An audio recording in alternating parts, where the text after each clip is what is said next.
Boa noite, amigos. É um prazer, estar aqui novamente. Para quem não me conhece, eu acho que é a terceira vez já que eu estou falando aqui. Meu nome é Rogério, eu sou aqui de Nova Friburgo, do estado do Rio.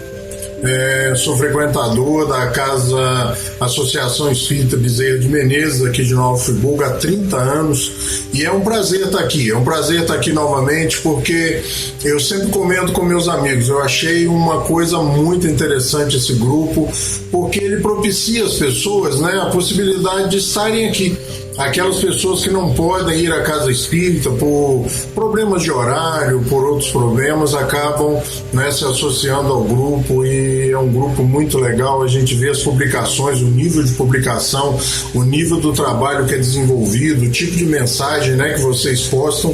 Parabéns, porque é um grupo muito legal, muito interessante. São 21 horas, nós vamos falar hoje com vocês, vamos compartilhar com vocês, dividir uma ideia sobre a estrada de Emaús, sobre essa passagem de Lucas, Mas, copiando o meu amigo Levindo, já que é uma reunião, já que é uma palestra, já que é um encontro de almas, eu gostaria de convidar vocês para que nós façamos uma prece. Divino Mestre Jesus, que nós possamos nesse momento, Senhor, todos nós, unidos através dos seus ensinamentos, exercitar um pouco, Senhor, a nossa capacidade de reflexão, de pensamento sobre as luzes da doutrina espírita para interpretar o seu Evangelho. Que nós possamos, Senhor, diante dessas interpretações e das deduções advindas dela, aprender e nos encorajarmos a levarmos para fora da casa espírita a nossa experiência, para levarmos para os nossos irmãos, para aqueles que convivem conosco, os ensinamentos, as luzes e essa capacidade maravilhosa da doutrina espírita de nos fazer espíritos livres. Lucas, nas suas escrituras, diz sobre Jesus, sobre algumas passagens, E Lucas relata esse acontecimento da estrada de Emaús, dizendo que haviam se passado 3 dias da crucificação de Jesus. As festividades da Páscoa haviam se encerrado. E naquele dia, 2 homens caminhavam pela estrada de Jerusalém a Emaús. Quando de repente, no meio da estrada, no meio dessa caminhada de mais ou menos 11 quilômetros, um terceiro personagem entra nessa história. Acompanha-os nessa caminhada, entra junto com eles na caminhada e os pergunta: por que a tristeza? De que eles falavam? Do que eles falavam naquele momento de forma tão acabrunhada, tão triste, tão lamentosa? E eles dizem que por acaso você, estando aqui, não ficou sabendo dos acontecimentos com nosso Mestre, com Jesus, que padeceu, que foi entregue aos doutores da lei e foi crucificado? E eles continuam a andar na estrada e, segundo Lucas, seus olhos estavam fechados e eles não conhecem Jesus. Caminham atormentados, lutosos, luto forte ali naquele momento, lamentando a perda do Mestre, lamentando a morte do Mestre, o fim do sonho. Naquele momento eles caminhavam junto com aquele homem que começava a lhes falar das Escrituras, e a certo momento lhes chama a atenção. Por acaso, porventura, não era necessário, e eles não sabiam que seria necessário que Jesus passasse por tudo aquilo? E eles pensam. E eles caminham, são 11 quilômetros de caminhada, E nós temos que pensar que 11 quilômetros, para numa caminhada boa, tranquilo, conversando, aí por volta de 3, 4 horas talvez. E eles vão caminhando, e esse terceiro homem, que ainda não havia sido identificado por eles, vai falando das Escrituras, vai falando desse processo de que todas as Escrituras haviam se cumprido, que os profetas, todos os alertas haviam sido cumpridos. que era necessário, e fala das maravilhas do apostolado, fala da aventura de Jesus junto com eles, e eles vão caminhando até que chegam numa encruzilhada onde aquele terceiro homem, onde Jesus ameaça seguir em frente em outra direção, e eles os convidam, e eles o convidam, né? Siga conosco, Senhor, fica conosco, a noite já vem chegando, já é o final do dia, né? A tarde está findando, fica conosco. E Jesus segue com eles até onde eles deveriam estar, e já refeitos da caminhada, se sentam, e quando Jesus toma o pão naquela refeição e o divide entre os dois, eles se olham. Ali, alguma coisa aconteceu diferente. Jesus ora, e quando eles abrem os olhos após a prece, Jesus tinha desaparecido.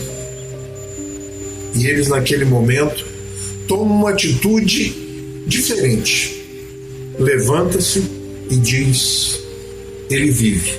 É necessário que voltemos a Jerusalém. A nossa proposta nessa noite, falando da estrada de Emaús, meus irmãos, é que nós entendamos que, passado aquele momento da crucificação, passado as festividades da Páscoa, aqueles dois discípulos, aqueles dois homens que haviam convivido com Jesus, começam a fazer o caminho de volta para casa, começam a retornar para a sua vida cotidiana, para a sua rotina diária, porque o sonho havia morrido, o sonho havia terminado. E eles falam durante a caminhada com o próprio Jesus que eles acreditavam que ele deveria libertar Israel do jugo romano, que eles acreditavam que ele era o Messias, mas agora, terminado o sonho, crucificado o Mestre, eles voltam para casa. Por isso eu fiz a proposta no anúncio dessa palestra de que talvez a estrada de Emaús seja aquela estrada que nos afaste de Deus, porque nós transitamos e caminhamos muitas vezes por ela, diante das dificuldades, diante dos afazeres, diante de pequenos problemas. Muitas vezes nos afastamos do caminho e perdemos um pouco a sensibilidade, o feeling, a capacidade de perceber a presença de Jesus junto de nós. Nós caminhamos com Ele porque é cotidiano para nós espíritas, muito especialmente, que nós o envolvamos na nossa vida através das nossas preces. E nós não podemos acreditar que Ele só o faça quando nós oramos. Jesus está ao nosso lado a todo momento. E para aqueles dois homens que caminham na estrada, voltando para a sua vida cotidiana, voltando para o dia a dia, Jesus faz um favor muito especial, porque ele lhes desperta e acorda para que a realidade e o sonho não tinham terminado. E é muito interessante. Porque quando eles percebem que Jesus havia sobrevivido, como ele mesmo havia dito várias vezes, eles dizem que é necessário voltar a Jerusalém, ou seja, fazer o caminho de volta, retornar, voltar a trabalhar, voltar a acreditar no sonho. E é essa a proposta que Jesus nos faz insistentemente todos os dias. Quando nós despertamos de manhã, diante dos afazeres, diante das dificuldades diárias da nossa rotina massacrante, nós temos que estar preparados, pois estaremos caminhando durante todo o dia ao lado de Jesus. E a grande maioria das vezes nós não nos apercebemos disso, ou mais ou menos nos esquecemos, num processo de torpor. Nos envolvemos nos afazeres, nos envolvemos nos desafios diários e nos esquecemos de que Jesus está ao nosso lado. E é muito comum, por exemplo, nós espíritas ouvirmos histórias, talvez isso aconteça muito aqui em Friburgo, talvez aí na sua casa, na sua região não, mas nós, diante de alguns aborrecimentos, por exemplo, nos afastamos da casa espírita. Nos afastamos da casa espírita às vezes por pequenas coisas. Nos aborrecemos com pequenas coisas e confundimos a convivência, o lidar com as pessoas, com a própria doutrina espírita. e abandonamos a doutrina espírita, essa luz diferente, essa luz maravilhosa que faz com que nós possamos olhar, contemplar o Evangelho de forma diferenciada. Essas luzes que nos faz observar que, se não fosse a presença de Jesus naquela estrada, aqueles dois homens certamente no dia seguinte teriam voltado à sua rotina, ao trabalho na lavoura, à ordenha dos animais, à preparação dos pães, atividades rotineiras àquela época e à ação na vida deles. Mas diante do sonho revivido, diante do sonho renascido, com a possibilidade do cumprimento da promessa de Jesus de estar vivo, eles retornam a Jerusalém. Por isso eu disse na minha proposta que essa estrada os levaria para longe de Deus, porque eles retornariam, discípulos de Jesus, retornariam fatalmente às suas rotinas diárias, e deixariam esse grande sonho que é o cristianismo, esse grande sonho real, esse grande sonho que nos cabe a cada dia fazer com que seja real e ele seja implantado nas nossas próprias vidas. O processo de sermos cristãos é aquele processo de nós mantermos vivos esses ensinamentos, e o Espiritismo nos dá a oportunidade de implantar, de experimentar. Costumo dizer na casa espírita, durante as palestras, às vezes, eu gosto muito de brincar nas palestras, e digo a eles: levem com vocês o Espiritismo antes que a casa espírita se feche, porque a casa espírita fecha muito rápido. E se nós não ficarmos atentos, não ficarmos espertos, a casa espírita fecha e nós deixamos o Espiritismo, deixamos aqueles ensinamentos. Por isso, na nossa prece inicial, eu fiz questão de pedir a Deus, pedir a Jesus, para que nos dê coragem de implementar, de fazer com que esses ensinamentos tão interessantes, tão sedutores, sejam realidade na nossa vida fora da casa espírita. Porque dentro da casa espírita nós já convivemos com os nossos irmãos de forma tranquila, amistosa, mas infelizmente deixamos dentro do centro espírita, se não todos, a grande maioria de nós, esse sentimento de tranquilidade, esse sentimento de completude, de empoderamento mesmo, né? A palavra está muito em moda, muito em voga. Nós nos sentimos empoderados, e ao ouvir uma boa história de Jesus, ao ouvirmos uma das suas aventuras, nós nos enchemos de vontade de quero ser igual. Como cresce em nós a vontade de transitarmos pelos mesmos caminhos que ele transitou, embora ele seja a força mais antagônica a tudo aquilo que nós buscamos muitas vezes. A busca do material, a busca excessiva muitas vezes do material, porque nós confrontamos essas duas realidades. Aquela realidade, no nosso caso específico de espíritas, vivida na casa espírita, com aquela realidade que nós vivemos antes de chegar à casa espírita e após, ou nos dias seguintes às reuniões dos nossos encontros, ou desses momentos como esse agora, onde nos dispomos a tirar, a nos presentear com 30, 40 minutos falando sobre uma proposta positiva do Evangelho. A proposta evangélica, ela é daquela que nós deveríamos retornar, não a simplicidade social dos primeiros tempos, mas a simplicidade dos corações, onde nós muitas vezes sonhamos em sentar no gramado, em sentar ali na relva, ao lado de Jesus, e ouvi-lo, falar com ele. E nós muitas vezes durante o dia, durante a nossa rotina normal, fora dessa relação profunda estabelecida por nós nos esquecemos que isso é possível. E quando ele se aproxima muito de nós diante de uma prece, ou naquele momento em que nós nos entusiasmamos realmente, quando nós nos lembramos dele, de que ele está vivo e continua vivo junto de nós, nós nos emocionamos. E quando nos emocionamos, nos assustamos um pouco e começamos a fazer tudo para voltar ao estado em que nós nos encontrávamos antes. clamamos a sua presença, clamamos a sua ajuda, e quando ele caminha conosco, nós não conseguimos identificá-lo, nós não conseguimos perceber muitas das vezes. Por isso Joana de Ângeles diz que nas reuniões como essa agora que nós estamos executando, estamos realizando, verdadeiras curas acontecem, porque são nesses momentos quando nós paramos os nossos corações, sossegamos o nosso coração, e depois de 10, 15 minutos de boa conversa, de proposta positiva, nós nos aquietamos, nos acalmamos, é que finalmente os nossos amigos espirituais conseguem se aproximar de nós.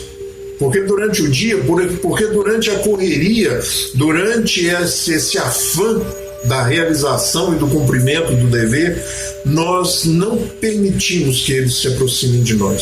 Por isso acontece muitas vezes uma coisa curiosa. Olha, vou falar do nosso grupo aqui, né? A semana que eu não assisto a palestra, parece que falta alguma coisa na minha vida. A semana não é a mesma. E quando assistimos, nós também comentamos com os nossos amigos: olha, a palestra ontem foi tão interessante, foi muito boa, e me dá uma sensação boa, um sentimento bom, e eu saio depois tão bem, tão animado, tão tranquilo. O que acontece que faz com que nós percebamos essa diferença? Que nós sintamos falta e ao mesmo tempo percebamos que o dia que nós conseguimos cumprir esse compromisso com nós mesmos, nós nos sentimos bem.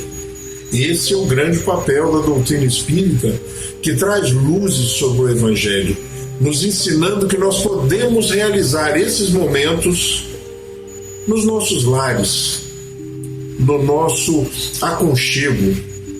Ao chegar em casa naquele dia, ou depois daquele dia de aturdimento, de muito aborrecimento, de contrariedade, se presenteie, recolha-se ao seu aposento, como diz Jesus, e fale com Deus. Uma boa música, luz baixa, e reflita. Reflita e sensibilize e procure a presença de Jesus. Ele estará lá. Porque ele disse: quando quiser falar com o Pai, quando quiser orar, vá para o secreto, vá para o conforto do seu aposento. Ou seja, somos nós diretamente com Deus.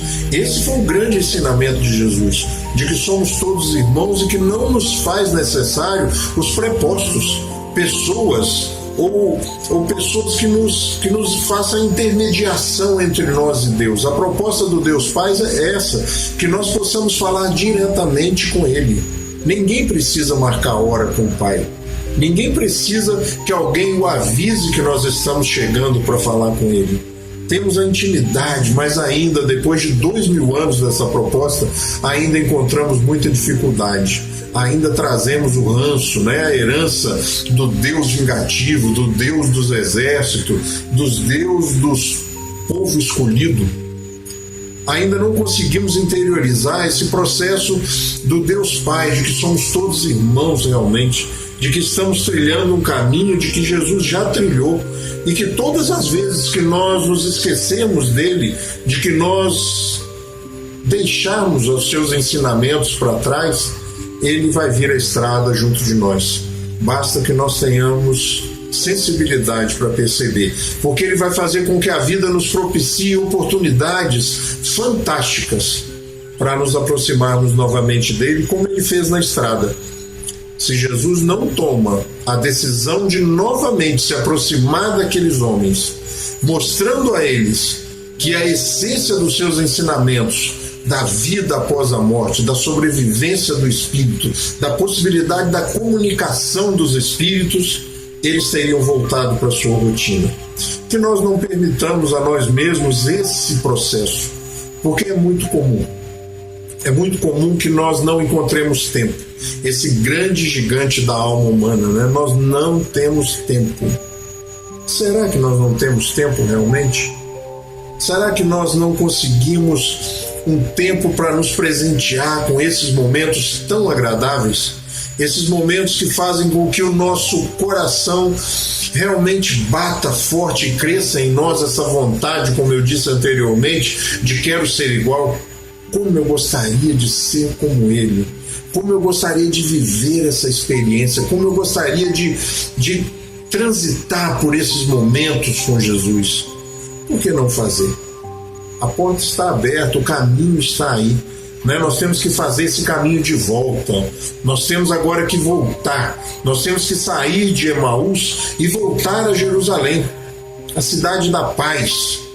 Nós temos que voltar para esse estado. Ir a Jerusalém naquele momento bíblico era você entrar no processo de congraçamento divino, era você estar num momento muito especial. E nós, todas as vezes que nos colocamos em prece, todas as vezes que nos propomos, como nesse momento agora, a falar dos ensinamentos de Jesus, nós estamos voltando a Jerusalém, nós estamos fazendo o caminho de volta. Depois de transitarmos pela estrada, no final da tarde nos lembramos que ele vive e voltamos correndo para Jerusalém, porque isso faz bem para a gente, né? Embora ele não tivesse sítio, não tivesse casa na praia, não tivesse carro, piscina, nós o invejamos. Como nós gostaríamos de vivenciar aquela experiência. E a doutrina espírita, nessa codificação maravilhosa, nos mostra como compreender essa proximidade, porque a história faz com que nós, ao falarmos de Jesus, nos enternecermos e olharmos para a cruz esperando encontrá-lo crucificado. Mas Jesus só esteve lá o tempo necessário, como ele mesmo disse, para que se cumprissem as profecias, para que se cumprisse o que teria que acontecer. E no momento seguinte ele estava em ação. Eu não sei se vocês conhecem um livro bastante antigo, existe um vídeo também, um filme de produção até muito boa, que chama-se O Quarto Sábio. Os Três Reis Magos, né? Então esse filme cria uma figura talvez lendária de O Quarto Sábio. Ele deveria ter ido junto com os três levar alguns presentes para Jesus. Eles marcam o encontro e ele chega atrasado e os três já tinham ido. E a partir daquele momento ele começa a caminhar procurando Jesus. Faz toda a trilha de Jesus. Vai ao Egito, vai a todos os lugares em busca de Jesus, e durante essa peregrinação, essa caminhada em busca de Jesus, ele gasta 30 anos. E ao final da sua caminhada, 33 anos haviam se passado. E quando ele finalmente chega a Jerusalém, já tinha gastado tudo que ele tinha comprado, tudo que ele tinha preparado para Jesus. As 4 joias que ele tinha comprado com a sua fortuna, ele tinha usado na estrada em benefício daqueles mais pobres, necessitados, e ele havia resgatado muita gente. Ele chega a Jerusalém e quando ele olha para o monte, era o Calvário. E as 3 cruzes estavam lá. Naquele momento, a crucificação já havia acontecido. E ele, desalentado por essa busca de 33 anos, já um homem de certa idade, ele para. E meio desesperado, meio desconsolado, debruça-se sobre uma pedra e sente um toque leve no ombro. Era Jesus. Já havia saído da cruz. Já havia começado novamente a consolar. Lhe toca os ombros e quando ele olha, ele diz: Senhor, eu procurei minha vida inteira e não encontrei o seu presente. Os seus presentes eu gastei tudo durante essa caminhada. E Jesus diz a ele: não, meu filho, eu recebi todos eles, porque tudo que você fez por mim, você fez a mim. Assistam, fica aí a dica, O Quarto Sábio. É um vídeo muito interessante, uma super produção. É bem antigo, se eu não me engano, é do ano de 1985, mas vale a pena assistir, porque é essa proposta que o Espiritismo faz com que o cristianismo ganhe na nossa vida. Essa possibilidade de fazer, de realizar, de transformar essa proposta positiva em realidade, em implementação, em colocar em prática, em fazer com que esses ensinamentos e a nossa experiência saia de dentro do centro espírita, saia da teoria e adentre na vida daqueles que convivem conosco. Ah, como uma vida boa, né? essa aventura maravilhosa. Nós nos encantamos quando abraçamos a possibilidade do bem. As pessoas que não conhecem a doutrina espírita, nós estamos falando de espiritismo, né? Lógico que isso acontece em outros meios religiosos, mas aqueles que não conhecem a doutrina espírita são convidados para adentrar essa aventura prática da doutrina espírita, de fazer algo pelo outro, né? As campanhas do quilo, as visitações hospitalares, os passes, os trabalhos de atendimento fraterno na casa espírita, como isso nos completa, como isso nos prepara para vivermos. E a proposta de Jesus é exatamente essa, que nós tiremos isso de dentro da casa espírita, que nós levemos isso para dentro da empresa onde nós ficamos a maior parte do dia, para dentro da escola, para o convívio com a nossa família, com as pessoas que convivem conosco. Sejamos diferentes, sejamos realmente cristãos. Essa é a proposta de Jesus, para que nós possamos sair da teoria, para que nós possamos sair da teoria e ir mais fundo nessa experiência maravilhosa, sair do flerte e tornar essa relação mais profunda, mais íntima. Essa é a proposta. E por isso ele vive a caminhar conosco nas nossas estradas de Emaús. Nós pegamos essa estrada muitas vezes e vamos nos afastando, a rotina diária, a falta de tempo, o convívio, o trabalho, os leões que nós temos que matar, e vamos tomando distância, até que certo dia, de repente, ele se compadece novamente de nós e caminha ao nosso lado, e caminha de forma clara, para que nós tenhamos condição de identificá-lo, né? Identificá-lo e ter a coragem. Já pensaram no dia em que nós tivemos aquela coragem de caminhando com Jesus, lentamente, de forma tranquila e disfarçada, e levando a mão para o lado, até tocar na dele, e caminhar de mãos dadas, conversando, trocando ideias, falando daquilo que enche o nosso coração, esvaziando o nosso coração,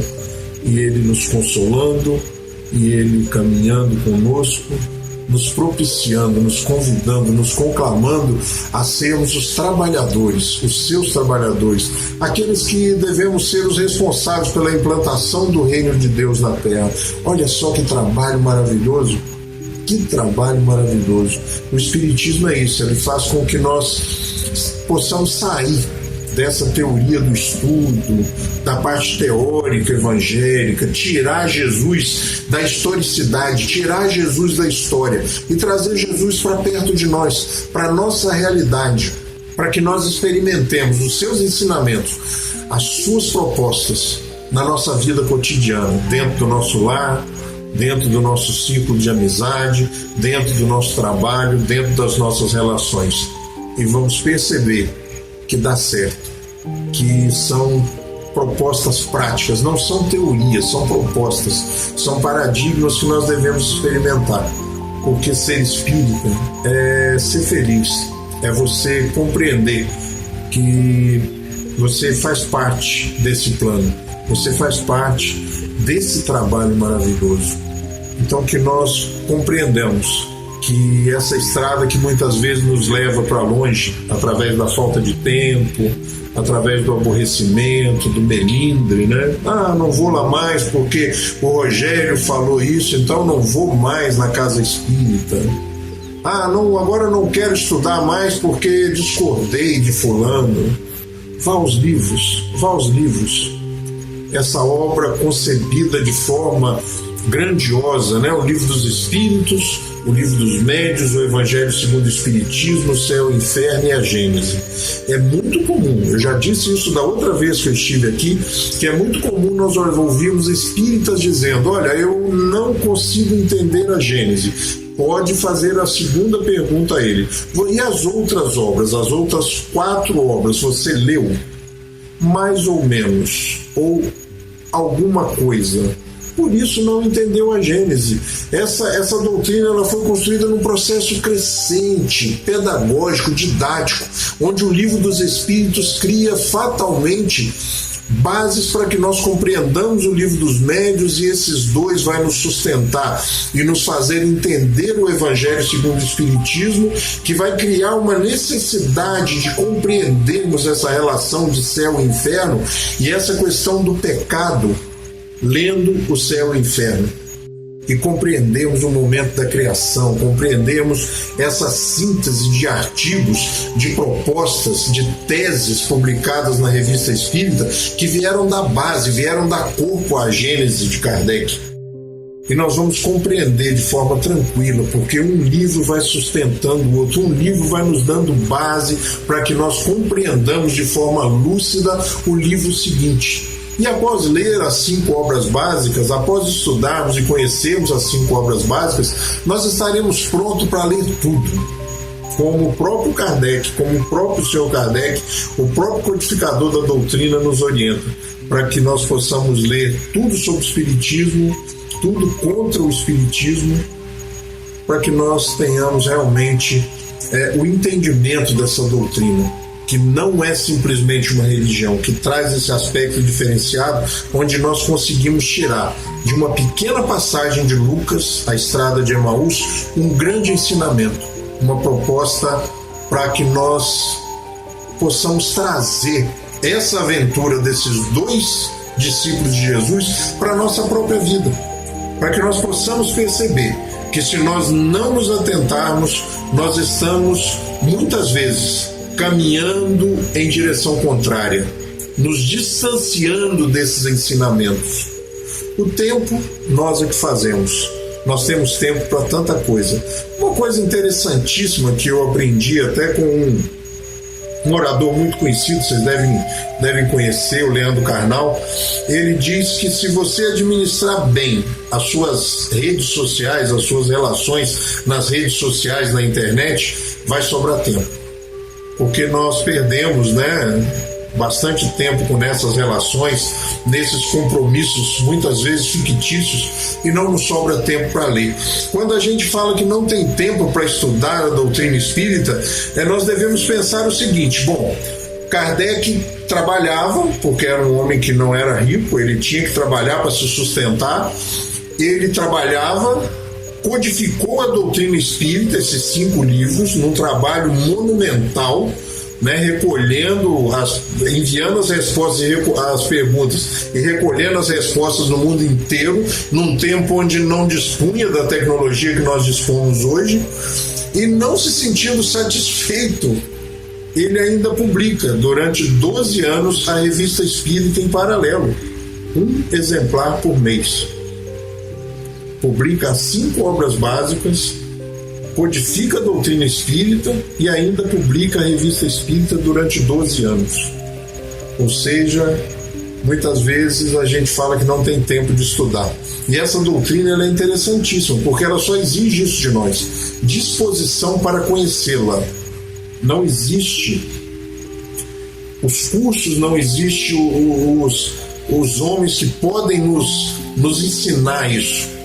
A proposta é que nós possamos ir aos livros e estudá-los de forma metódica, conhecendo essa doutrina na intenção primordial, princípio mesmo, de implantá-la nas nossas vidas, para que no primeiro momento na estrada, quando o viajante chegar, quando aquele sentimento diferente chegar, quando aquele arrepio percorrer a nossa espinha, nós consigamos identificar a presença do Mestre junto de nós, nos conclamando a sermos felizes, a retornarmos a Jerusalém, a retornarmos à cidade da fé, à cidade da paz.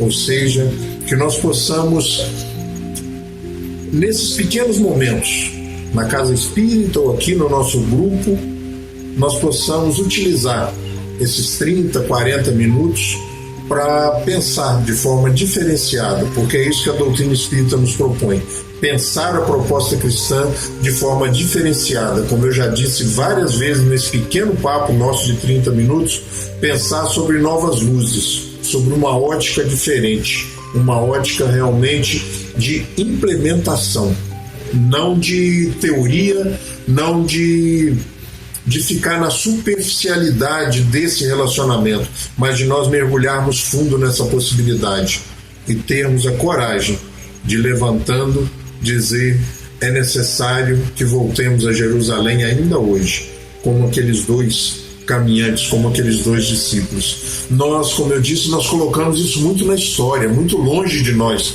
e não é isso que a doutrina espírita quer. A doutrina espírita nos propicia essa oportunidade de fazer com que Jesus se aproxime de nós, com que nós estejamos próximos dele, através da prática das suas propostas, né? Viver Jesus, essa é a proposta. Pode parecer meio fictício, pode parecer meio distante, mas não é. Mas não é, porque o próprio movimento espírita, as próprias relações sociais faz com que nós tenhamos a oportunidade incessante de colocar isso tudo em prática. O tempo na internet passa muito rápido, né? Já se foram 35 minutos da nossa conversa. Eu vou me preparar para terminar essa conversa, porque eu gosto de falar e gosto de deixar uma marca. Gosto de dar um presente, porque falar da doutrina espírita, falar de Jesus, é um presente para quem fala, como é um presente para quem ouve. Então, que eu possa, nesse momento, e finalizando a nossa conversa, nesses últimos 4, 5 minutos que nos restam, falar de experiência pessoal. A doutrina espírita fez com que a minha vida se transformasse. Eu olho para trás e vejo como eu era bobo, como eu já fui infantil, e hoje olho para frente e vejo o quanto eu ainda tenho que crescer, porque vejo pessoas lá na frente que já aprenderam mais, que já experimentaram mais, que já cresceram mais. Esse desafio constante, diário, quando nós despertamos de manhã dessa quase morte que é dormir, nós, nesse milagre de despertar, nós devemos, ao colocar os pés no chão, elevar o nosso pensamento e estarmos prontos para esse grande desafio que é viver, porque nós podemos ter certeza no fundo do nosso coração que vamos sair vencedores, como saímos todos os dias, porque só nos é dada oportunidade e desafios que nós temos condições de executar. É levantar a cabeça, se arrumar na cadeira, respirar fundo e tomar nas mãos a possibilidade de ser feliz, de caminhar. É isso que Jesus espera de nós, a ponto de, depois da crucificação, concretizar suas promessas, porque o Evangelho não termina na cruz, o Evangelho termina nas aparições, na constatação que Jesus traz para aqueles homens e para nós, da continuidade da vida. Nós não morremos. Ele está encarnado e desencarnado numa aventura contínua, crescente de vida. Estamos vivos, estaremos vivos mesmo depois do desencarne que nos espera ali, talvez um pouco mais longe, esse grande gigante da alma. E para encerrar a nossa conversa, mineiro também que eu sou, não consigo terminar sem contar um caso. Eu li uma história há muito tempo de um escritor que chama-se Somerset Maugham. É um escritor inglês, mas que narra suas histórias bem no estilo oriental, bem lúdico, bem sonhador. Diz esse homem que certo dia a vida transcorria tranquila numa herdade, numa propriedade, nas proximidades de Bagdá. Ali, logo ali fora da cidade de Bagdá. E ali um jovem senhor se dava ao luxo todos os dias de tomar o seu banho preparado por um dos seus servos, com umas ervas aromáticas, tudo tranquilamente. A rotina tranquila daquele servo também se dava tranquilo. Todo dia de manhã ele levantava com o raiar do sol, com o nascer do sol, se dirigia à praça onde havia a feira e comprava ali, adquiria ali as ervas que deveria preparar o banho do seu amo, do seu senhor. Voltava, preparava tudo, até que certo dia ele faz isso. Caminha até a praça e quando dobra a esquina que deveria levá-lo àquela barraca específica das suas compras de todas as manhãs, ele se encontra, topa com uma figura enigmática que ele não teve a menor dificuldade de identificar. Lá estava ela, capuz negro, foice na mão, era a morte. Diante da morte, ele se aterroriza, congela. E ela, de forma lentamente também, olha para ele, de forma assustada também. Mas lentamente leva a mão ao bolso da túnica e tira de lá uma caderneta negra, mas ele, nesse momento, quando ela se distrai um pouco, ele entra em desabalada correria e volta à propriedade. Chegando lá, diz ao seu amo que encontrara a morte, e como reza no Talmud, se nós, quando ela nos vier buscar, nos desvencilharmos dela ou conseguirmos fugir dela, 10 anos de acréscimo nos será dado. E ele diz ao amo: Senhor, se isso for verdade, realmente esses 10 anos me for concedido, porque eu fugi dela, eu lhe serei o servo mais fiel. Peço ao Senhor que me empreste o ginebre, o cavalo mais veloz, para que eu possa fugir daqui, de Bagdá, e me esconder em Samara, até que ela desista de me procurar. E eu voltarei e lhe serei o servo fiel. Aquele homem tranquilo lhe empresta um animal e esse servo foge de Bagdá em direção a Samara. Aquele senhor que não pôde tomar o seu banho naquela manhã, levanta-se e vai à praça, ele mesmo em busca daquelas ervas, e também ao dobrar a esquina que deveria lhe levar à barraca, topa também com a morte, mas a sua reação foi diferente.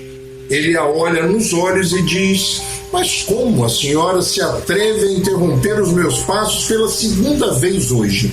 E ela se assusta com ele: mas como? Nós nunca nos encontramos. Ele diz: sim, mas hoje de manhã o meu servo, o meu trabalhador, veio à praça, se encontrou com a senhora e certamente a deixou constrangida, porque ele conseguiu fugir da senhora. E agora novamente a senhora interrompe os meus passos. Ela diz: ah, sim, me lembro dele. Me lembro, ele se assustou muito com a minha presença, mas eu também me assustei com ele. Porque, como o senhor pode observar, retirou novamente a caderneta do bolso, seguiu com o dedo negro, magro, as linhas e mostrou para ele. Como o senhor pode observar aqui, reza aqui na minha caderneta que ele deve seguir comigo hoje. Hoje é o dia de eu me encontrar com ele. Mas eu me assustei com a sua presença, porque ele estava aqui em Bagdá. E como está escrito aqui, nós devemos nos encontrar não aqui em Bagdá, mas em Samara, numa cidade aqui vizinha, para onde eu estou me dirigindo agora. Ou seja, aquele que fugiu da morte e foi para Samara realmente se encontrou com a morte. Essa fatalidade, esse grande gigante da alma, né, segundo Shamset Mora, ela sempre está onde nós menos esperamos e nós sempre vamos ao seu encontro, onde ela nos aguarda. Que nós possamos trabalhar um pouco esses ensinamentos da doutrina espírita, essa proposta de Jesus, para que nós estejamos atentos ao caminhar nessa estrada da vida, para que quando ele se aproxime de nós, quando ele caminhe conosco, isso se dá quase todo momento, desde que nós permitamos, nós estejamos sensibilizados, sensíveis, para tocar a sua mão e caminhar com ele. Que Jesus possa nos abençoar e nos amparar, e que nós possamos, numas outras possibilidades, nos outros momentos, nos encontrarmos novamente para falarmos um pouco de Jesus. Cuidado com a estrada de Emaús, porque se nós não ficarmos atentos e não reconhecermos Jesus, ela vai nos levar para longe de Jerusalém, para longe da proposta, para longe do grande desafio de Jesus, que é implantar esses ensinamentos, esses valores e esses conceitos no nosso coração, na nossa alma. Que Jesus nos abençoe, nos abrace e só tenha mais um pouquinho de paciência, porque a gente está ficando esperto e nós vamos ao seu encontro. Nós vamos caminhar ao seu lado, certos, firmes e prontos a implantar o reino de Deus na terra. Que Ele possa nos aguardar só mais um pouquinho, porque nós vamos chegar lá. Uma boa noite para todos, que Jesus realmente nos abençoe e que nós possamos ter uma noite maravilhosa. Obrigado pelo convite, obrigado pela oportunidade. Que Jesus nos abençoe. Fiquem com Deus.